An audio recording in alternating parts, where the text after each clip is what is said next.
versus Force sets out the different levels of consciousness in which individuals function.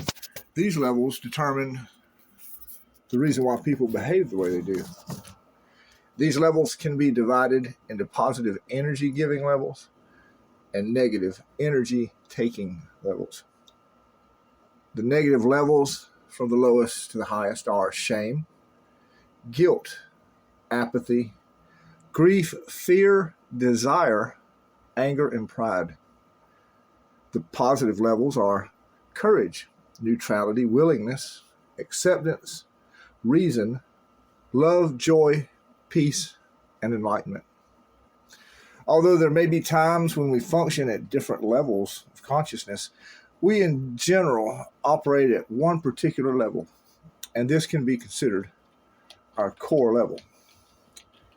Here are explanations of the different levels in turn. Hopefully, you will be inspired to move beyond your current state yourself. The first and lowest level is shame. According to Dr. Hawkins, the author of the book Power versus Force, this is one step above death. At this level, the primitive emotion one feels is humiliation. Primarily humiliation. So it's not surprising that this level, being so close to death, is where most thoughts of suicide are found. Those who suffer from sexual abuse are often found here, and without therapy, they tend to remain here. Next up the line is guilt. Not too far from shame, for certain. When one is stuck at this level, feelings of worthlessness and an inability to forgive oneself are common. Rising up one more, we have apathy. This level of hopelessness and despair. This is the common consciousness found among those who are homeless or living in poverty. At this level, one has abdicated themselves to their current situation and feel numb to life in general as it goes around them. Grief is the next step up the ladder. Now, many of us have felt that this, at times, tragedy in our own lives. However, having this as your primary level of consciousness, you live a life of constant regret and remorse. This is the level where you feel all your opportunities have passed you by. You ultimately feel you're a failure when your core emotional level and state of consciousness is that of grief. Next up, we have fear. People living under dictators or those who are involved in abusive relationships find themselves at this level, the level of fear. There's a sense of paranoia here where you think everyone is out to get you, and suspicion and defense are common. Up from fear, one level is desire. Desire is a major motivator for much of our society. Although desire can be an impetus for change, the downside is that it leads to enslavement to one's appetites. This is the level of addiction to such things as sex, money, prestige, or power. Slightly above desire, we have anger. As one moves out of apathy to grief and then out of fear, they begin to want things. Desire which is not fulfilled leads to frustration, which brings us to anger. This anger can cause us to move out of this level or keep us here. Pride. According to Dr. Hawkins, since the majority of people are below this point, this is the level that most people aspire to, pride. It makes up a good deal of Hollywood, and in comparison to shame and guilt, one begins to feel positive here. However, it's a false positive. It's dependent upon external conditions such as wealth, position, or power. It's also the source of racism, nationalism, and religious fanaticism, pride. However, we're now at the line, and the next level of consciousness is courage. It is the first level of empowerment. It is the first level where you are not taking life energy from those around you. Courage is where you see that you don't need to be tossed to and fro by your external conditions. This empowerment leads you to the realization that you are a steward unto yourself and that you alone are in charge of your own growth and success. This is what makes you inherently human. The realization that there's a gap between stimulus and response, and that you have the potential to choose how to respond. Neutrality.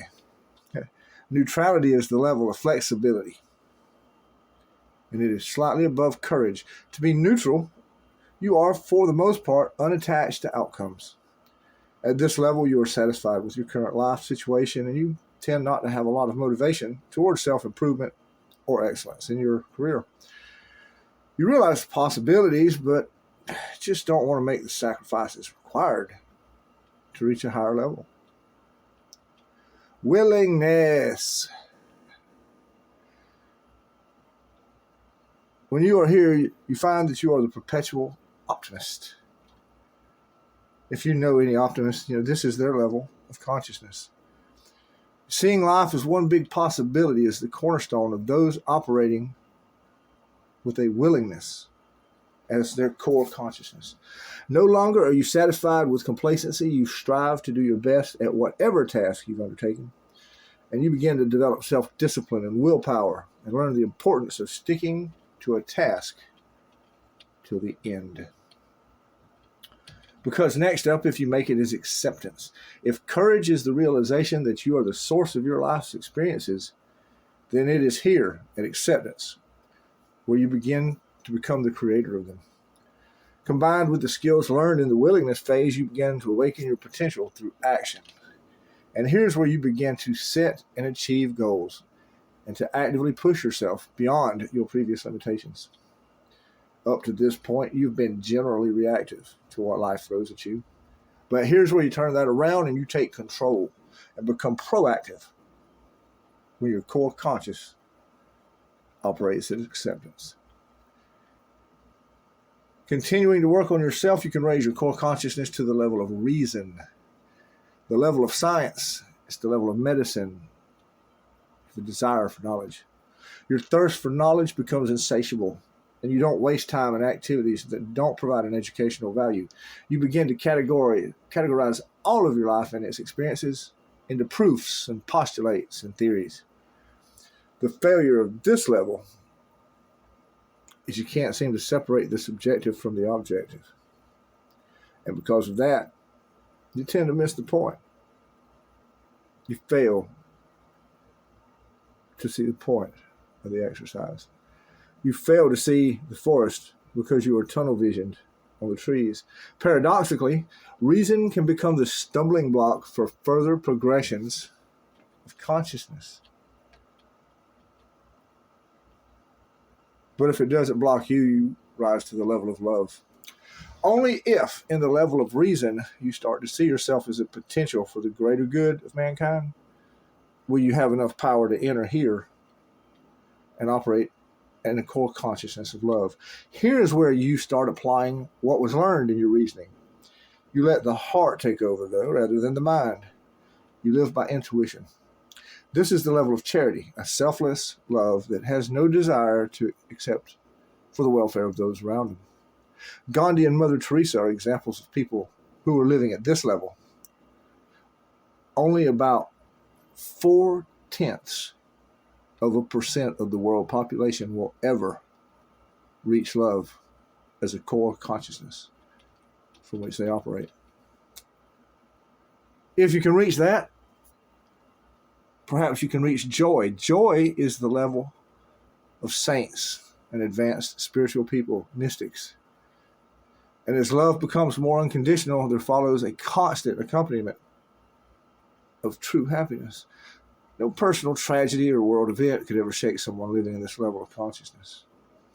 They seem to inspire and lift all those who come in contact with them. When you live in this level, your life is now in complete harmony with the will of divinity. And the fruits of that harmony are expressed in your joy.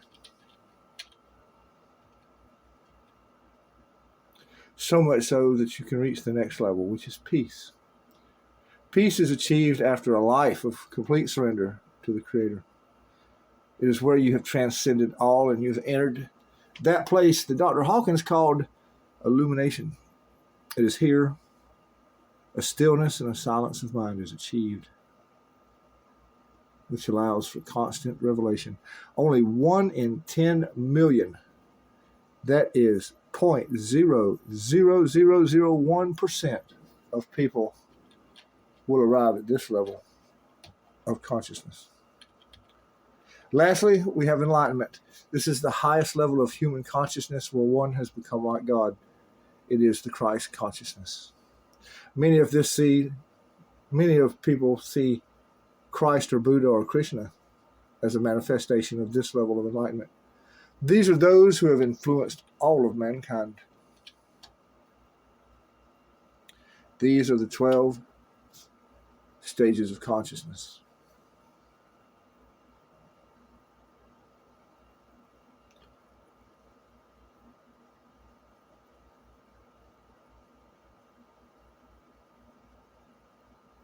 The negative levels draw energy from the environment and act as a burden.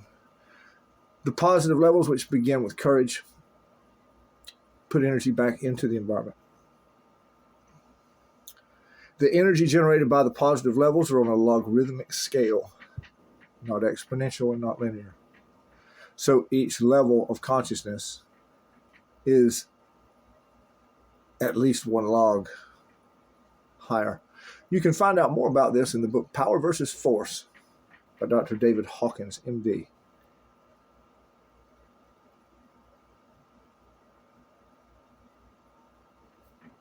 My name is Joey Sapp. I have a Doctor of Law from the University of Georgia. I've done postdoctoral work in clinical hypnotism, and I was a registered certified clinical hypnotherapist. Since 1992, I've been providing the right answers to hard questions. Thank you.